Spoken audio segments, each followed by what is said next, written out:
You.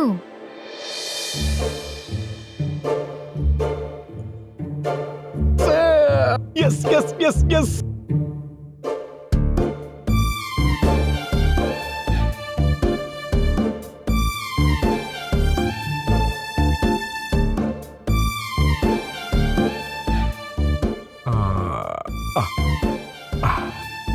இன்னைக்காவது டைரக்டா கால் பண்ணி அவகிட்ட பேசிட வேண்டியதுதான். இந்த செலவு ஷுஷு.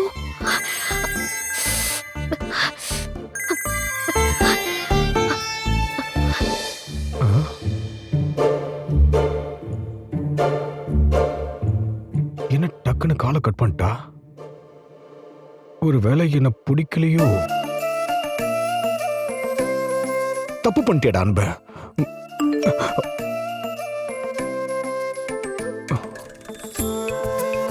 இங்க எல்லாரும் தூங்கிட்டாங்க, நாம பேச முடியாது. நாளைக்கு பேசலாம். Good night. Yes yes yes S.